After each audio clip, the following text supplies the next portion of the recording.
Hi, I want to talk to you about the energy price cap that I believe is perverting the marketplace in a way that is detrimental to most consumers, and you need to understand it. I'm doing this by video because I think writing it would make it even more complicated, so hopefully I'm going to be able to explain it to you now. The price cap came into place on the 1st of January this year, set at £1,137. Now that's actually for somebody on typical usage. If you use more, your price cap's higher. If you use less, your price cap's lower. That initial price cap lasted for only 3 months. On the 1st of April, it rocketed up to £1,254, which is actually more than the big 6 standard providers, because it's standard tariffs that have their prices capped, were charging before the first price cap came into place. Now, the 1st of April price cap will last for a further 6 months. So, what's the problem here? Well, it's all higgledy-piggledy and jumbled up. You see, that first price cap, the one started on the 1st of January, was dictated based on prices in the wholesale energy market, that's what gas and electricity companies pay, from February to October. Now, the February to October period was particularly cheap, which is why the price cap was at a very low rate, £1,137. The problem is, after October, prices started to rise very rapidly. So in that first 3 months of the price cap, what we had was the price cap was artificially low and the cheapest deals were getting more expensive. So you had a very narrow gap between the price cap rate, and I say it's a price cap rate. The truth is all the big 6 companies don't see it as a price cap. They see it as regulated pricing. They just charge you what the price cap is. Anyway, between the price cap rate and the cheapest on the market, there wasn't much of a gap, which means people weren't incentivized to switch in that January to April period, one of normally the busiest switching periods of the year. Then, at the beginning of April, the price cap rocketed, so standard prices went up. And they went up because, as I explained before, prices had been rising in that October, November, December period really rapidly.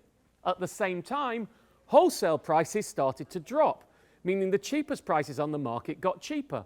So now, whereas earlier the differential between the cheapest prices and the price cap was about 150 quid, now it's £350. This would incentivize people to switch. But of course, the April period in which this came in, people have already stopped thinking about energy switching. People switch in the winter. So in the crucial period when people would have switched, we had a very narrow gap, disincentivizing them from switching, giving them a false sense of security that their price cap price would be cheap for the whole year, even though it was always going to rocket when it came to the April. And now that we have a big gap, people's attentions are not on the energy price cap.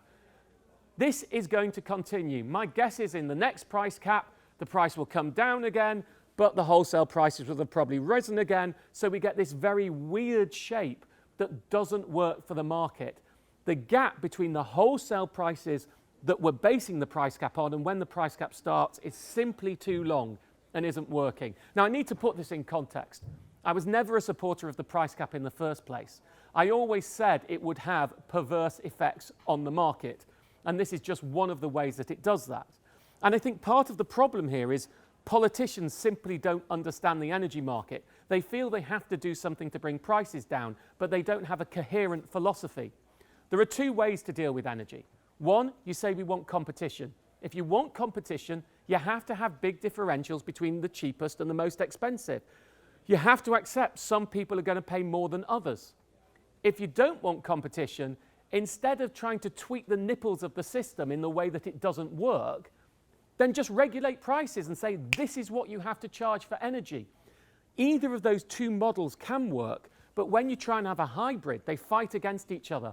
By putting a price cap in, we give people a false sense of security that they're on a cheap tariff when they're not, because you're on the price cap tariff, and they don't switch as much as they should do. Now, if I were in charge of the energy market, what I would probably do is accept competition and then say what we need to address is who are the acceptable victims of competition and who are the unacceptable victims of competition. If I, of an internet-using, savvy, web-using chap, decides that I can't be asked to switch energy, well, then that's my fault. I'm an acceptable victim. But the fact is, there are struggling 90-year-old grandmas and grandpas out there who don't use the internet who pay more to boil a kettle than I do. Now that for me is an unacceptable victim. So we need to look at who we need to help, have a selective price cap and encourage the others to switch. Well, frankly, just regulate pricing. But the way we're doing it at the moment simply isn't working. Unfortunately, there certainly isn't any legislative space with Brexit going on for people to take a look at this. But my big warning to you out there, if you're savvy with energy, you'll probably get it. If you're not, do not think because you are on a price cap tariff, that's a good deal. They say it's a fair deal, but a fair deal ain't a good deal. You could still be saving way, way more than 20% on your energy bills by switching. There are good customer service, reliable providers out there, not just the small tiddlers that we're not so sure about, who will charge you far, far less. And yes, you do have to do it each year. It is a regular job to keep it cheap, but don't rely on the price cap. It isn't fit for purpose.